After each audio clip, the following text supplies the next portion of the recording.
જય સ્વામિનારાયણ વિદ્યાર્થી મિત્રો, જેકે એજ્યુકેશન પરિવારમાં તમારું સ્વાગત છે।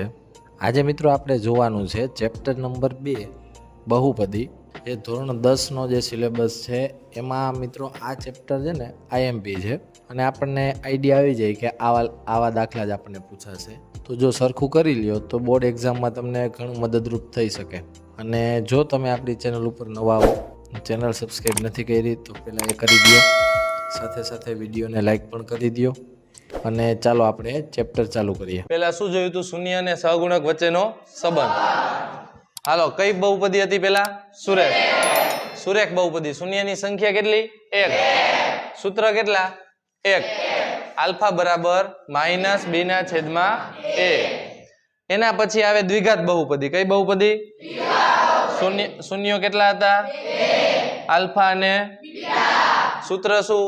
આલ્ફા વત્તા બીટા બરાબર -b ના છેદમાં a અને આલ્ફા ગુણ્યા બીટા બરાબર c ના છેદમાં a। હાલો, એના પછી બીજું। હાલો, કઈ બહુપદી હતી? ત્રિઘાત। કેટલા શૂન્ય હોય? 3। આલ્ફા બીટા અને ગેમા। હાલો, શૂન્યનો સરવાળો alpha plus beta plus gamma બરાબર -b ના છેદમાં। પછી બબ્બે શૂન્યના ગુણાકારનો સરવાળો, એમાં શું આવે? Alpha beta, beta gamma, gamma alpha બરાબર c ના છેદમાં। શૂન્યનો ગુણાકાર એટલે આલ્ફા ગુણ્યા બીટા ગુણ્યા ગેમા બરાબર -d ના છેદમાં a। હાલો, હવે વધારાના સૂત્ર આપણે જોયા હતા, આલ્ફાનો વર્ગ વત્તા બીટાનો વર્ગ। શું આવે એમાં? આલ્ફા પ્લસ બીટા આખાનો -2 આલ્ફા બીટા। આલ્ફાનો ઘન વત્તા બીટાના ઘનમાં એક વખત લખવાનું, પહેલા આલ્ફા પ્લસ પછી કેટલી વખત લખવાનું? 2 વખત। આલ્ફાનો વર્ગ માઇનસ આલ્ફા બીટા પ્લસ બીટાનો। હજી આમાં એક ક્લાસમાં આપણે વધારાના સૂત્ર લખાવ્યા હતા, કોને યાદ છે? હાલો, યાદ હોય? ખબર હોય તો 1 ના છેદમાં આલ્ફા વત્તા 1 ના છેદમાં બીટા બરાબર શું લખાયું હતું? ચોકડી કરવાની ને? હાલો, બીટા એકુ આલ્ફા એકુ છેદમાં આલ્ફા ગુણ્યા બીટા। આલ્ફા પ્લસ બીટાનું સૂત્ર -b ના છેદમાં આલ્ફા ગુણ્યા બીટાનું સૂત્ર c ના છેદમાં a -b ના છેદમાં c। આ બેઠે બેઠું જોડકું કાલે જે પેપર હતું ને એમાં પૂછાણું છે। આ લોકોને કાલે કે આની પહેલા 2-3 દી પહેલા થઈ ગયો છે ને પૂરું, આ બેઠે બેઠું જોઈ લેજો। એમાં એક આ હતું અને ગજી એક બીજું હતું, આલ્ફા બીટાનું ગેમાનું।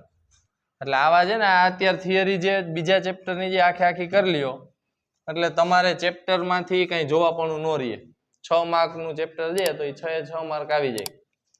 હાલો, હવે આપણે જોવાનું છે સ્વાધ્યાય કયું? 2. હાલો, તો એ લઈ હાલો, આમાં જે આ હેતુલક્ષીમાં પૂછાય। કેમાં પૂછાશે?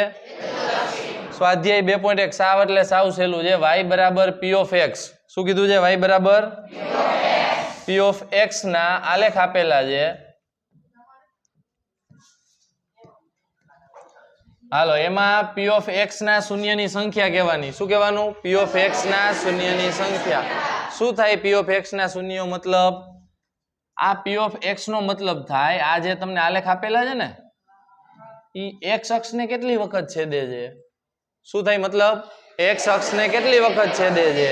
દાખલા તરીકે આ લીટી x અક્ષને કઈ વખત છેદે છે? તો એના શૂન્યની સંખ્યા થાય 0।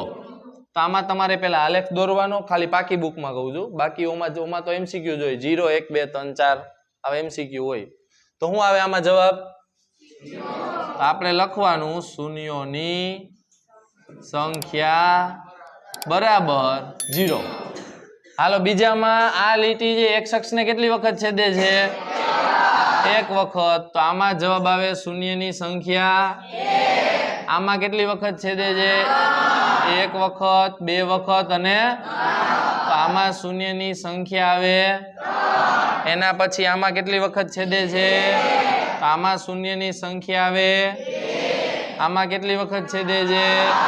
1 2 3 4 તો જવાબ આવે આમાં હાથ ઊંચો કરીને બોલ દયાળજી 3 વખત કેટલી વખત જો આમાં આવું હોય ને એટલે એનો મતલબ એક જ વખત છે દે કેટલી વખત જો અહીંથી આમ હોત નીચે તો કેટલી વખત ગણત આમાં કેટલી વખત છે ટોટલ 1 2 અને તો શૂન્યની સંખ્યા કેટલી આવા સેમ ટુ સેમ 6 દાખલા તમને ઉદાહરણમાં આપેલા છે આગળ ટેક્સ્ટ બુક લેવું તો અહીંયા કરી લેશું અત્યારે ખાલી આટલું